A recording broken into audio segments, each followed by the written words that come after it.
naira and 50 million naira, or whatever. What about the enforcement agencies? What about the lack of awareness? Some people are breaching copyright acts and they don't even know. So I think I'll just leave it there. Thank you very much. Thank you.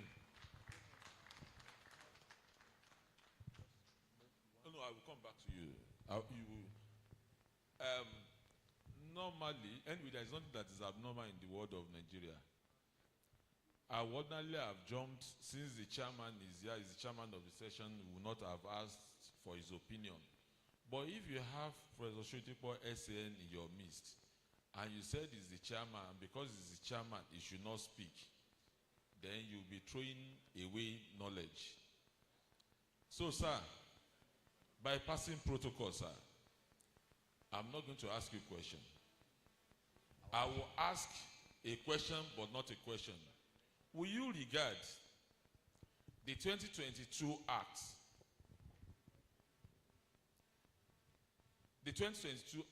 innovative enough in view of what we are coming with? For example, it used to be cinematography that was protected in the old acts. And then we came to audio and others. And then the increment in the penalty fees and some other things and some new sections that were introduced in the 2022 Act. Will you regard it as being at least pushing us further from what we were coming with, and of what benefits, or what benefits, like Dr. Asheyin said, can our members derive from these acts when they become a player in the industry of intellectual properties or trademark and the rest? Thank you very much. I'd like to respond to this and also the previous two questions very briefly. As one of the people who drove the act with the passing of that act with Dr. Assein, if I say it's not innovative, then I'm shooting myself in the foot. But copyright chases, like most parts of technology, chases after technology. Technology keeps evolving. But there are so many innovative things there, particularly dealing with online, with material. The old law defined reproduction as material reproduction. And most of the online reproduction are not material, they are transient. So the Copyright Act, the current one, dealt with that. And in definition section.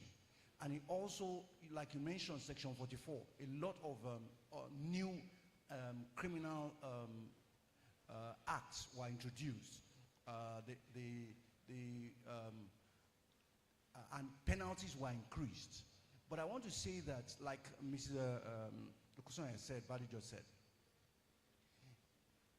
lawyers have to be innovative.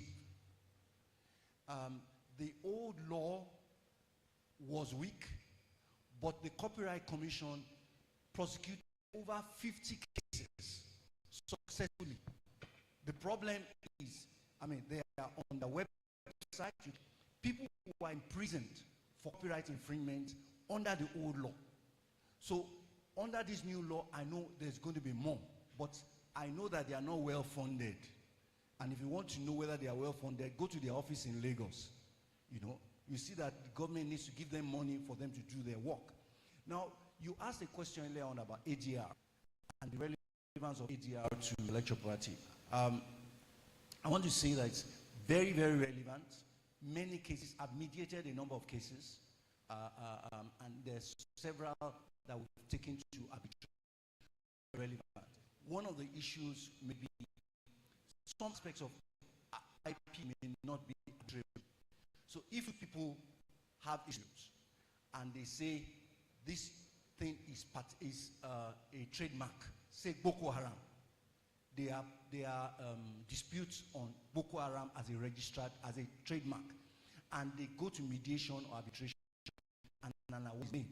The registrar of trademarks say, I am not going to register Boko Haram because I have a right to refuse the laws mark, and I regard it as scandalous, and I will allow it.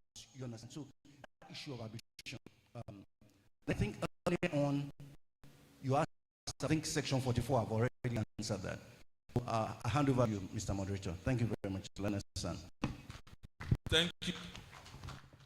Magaji Rotimi Ali, I know you are a footballer.